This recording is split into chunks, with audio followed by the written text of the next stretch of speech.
उत्तर प्रदेश विधानसभा चुनाव में अब कुछ ही समय बचा है। ऐसे में सभी राजनीतिक पार्टियां अपने अपने प्रत्याशियों को चुनावी मैदान में उतार रही हैं। इसी सिलसिले में हमारे साथ बात करने के लिए इस वक्त यूपी कांग्रेस कमेटी के प्रदेश अध्यक्ष अजय कुमार लल्लू जी हैं। सर, एनबीटी ऑनलाइन में बहुत बहुत स्वागत है। बहुत बहुत धन्यवाद। सर, सबसे पहले तो ये बताइए, यूपी में कांग्रेस की क्या कुछ तैयारियां हैं? कांग्रेस पार्टी सरकार बनाने जा रही है। आपने देखा होगा कि 5 साल तक विपक्ष कौन था। अगर कोरोना काल में जनता को जरूरत थी, दूसरे प्रदेशों से उत्तर प्रदेश में लाना था, तो किसने मदद की? ऑक्सीजन कंसंट्रेटर की जरूरत थी, छोटी बड़ी जरूरतें पूरा किसने किया? अगर 3 काले कानून लादकर सरकार ने जबरन किसानों के साथ अन्याय किया तो कौन लड़ाई लड़ा? हाथरस में बेटी के साथ बलात्कार करके हत्या कर दी गई। शाहजहांपुर उन्नाव की बेटी के साथ बलात्कार करके घटना की गई, कौन लड़ाई लड़ा? अगर आदिवासी भाई बहनों की निर्मम हत्या, कौन लड़ाई लड़ा? बेरोजगार नौजवानों के 69,000 शिक्षक भर्ती में जहां 12,000 से अधिक दलित और पिछड़ों के अधिकारों पर डाका डाला गया, कौन लड़ाई लड़ा? महिला सुरक्षा की, कानून व्यवस्था, महंगाई के खिलाफ कौन सड़कों पर रहा? आवारा जानवर, रोज जो गाय चारे और भोजन के अभाव में दम तोड़ रही थी, धान आलू के किसान के लिए, गन्ना के किसान के लिए किसने लड़ाई लड़ी? कांग्रेस पार्टी लड़ी। 3 दिन से लेकर 3 महीने तक कांग्रेस का कार्यकर्ता जेल गया। सीए एनआरसी के दौरान किसने लड़ाई लड़ी? कांग्रेस पार्टी लड़ी। प्रियंका गांधी लड़ी, अजय लल्लू लड़े, कार्यकर्ता लड़े। तो मैं समझता हूं कि उत्तर प्रदेश आज एक आशा और विश्वास भरी निगाहों से देख रहा है और हमें पूरा भरोसा है कि उत्तर प्रदेश की जनता का आशीर्वाद कांग्रेस पार्टी को मिलेगा। सर, कांग्रेस की तरफ से लड़की हूँ लड़ सकती हूँ कैंपेन चलाया जा रहा है। इसका यूपी विधानसभा चुनाव में कितना बड़ा असर देखने को मिलेगा? देखिए, कितना बड़ा असर अभी तो ज़मीन पर है, गांव में है, लोगों के बीच में है। वो तो मतपत्र में वोट मिलने के बाद तय होगा, लेकिन असर तो है।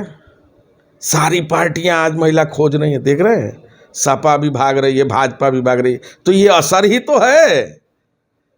और आदरणीय प्रियंका गांधी जी ने आदि आबादी को हक दिया, अधिकार दिया। उन्होंने कहा, आओ लड़ो, अपने अधिकार को लो, विधान बनाओ। इस परिपाटी की शुरुआत किसी ने की? तो आदरणीय प्रियंका गांधी जी ने की। सर, आरपीएन सिंह ने कांग्रेस छोड़ दी। आपने बड़ा आरोप लगाया कि एक गरीब परिवार के बेटे को प्रदेश अध्यक्ष बना दिया गया, तो इस वजह से उन्होंने इस्तीफा दे दिया। तो क्या है वो पूरा मामला सर? भैया, कहाँ राजा और कहाँ गंगू तेली का बेटा, अंतर तो होगा ना। एक अति पिछड़े बिरादरी का, गरीब परिवार का, जिसके परिवार के लोग नमक बेचते हों, जिसके जो पूर्वज हैं, और आज भी हमारी बिरादरी के लोग ठेला खुमचा पर भूजा मूंगफली बेचते हो, पान की दुकान हो, चाय पकौड़े और समोसे की दुकान हो, छोटे छोटे कारोबारों में अपना रोजमर्रा का जीवन जीते हो, तो उस परिवार का बेटा अध्यक्ष हो गया। तो इसलिए आरपीएन सिंह, जितिन प्रसाद, ललितेश ऐसे सरीखे नेता लोगों को नाराजगी व्यक्त हो गई। क्या अति पिछड़े का बेटा अध्यक्ष नहीं हो सकता उत्तर प्रदेश कांग्रेस का? आदरणीय राहुल गांधी जी ने अजय लल्लू को अध्यक्ष बनाया, तो कौन सा गलत काम कर दिया? जो अजय लल्लू राजनीति में मुकदमों को इनाम समझता है, जेल को अस्थायी घर समझता है, मुकदमे में है भारी और जेब से है जो खाली।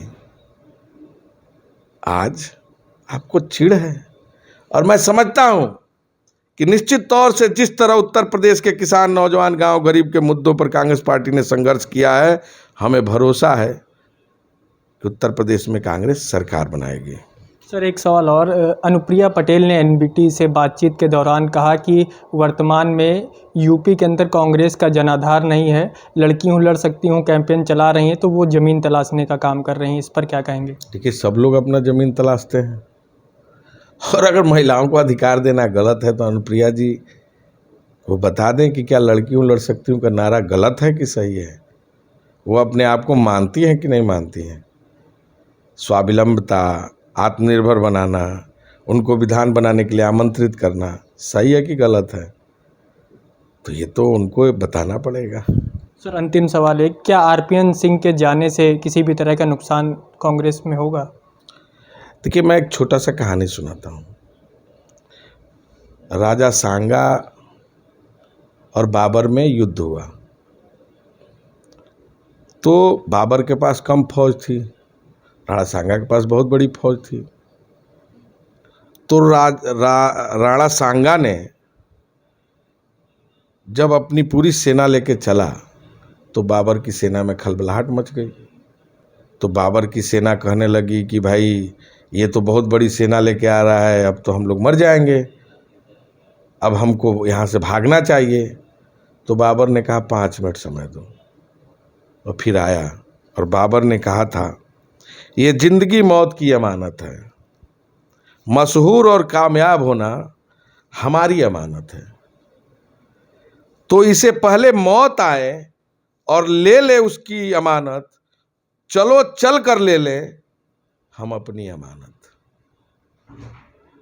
तो ऐसे लोग आते जाते हैं, कोई फर्क नहीं पड़ता। धन्यवाद। तो ये अजय कुमार लल्लू जी हैं, जिनका साफ तौर पर कहना है कि आरपीएन सिंह के जाने से कांग्रेस पार्टी पर किसी भी तरह का फर्क नहीं पड़ेगा।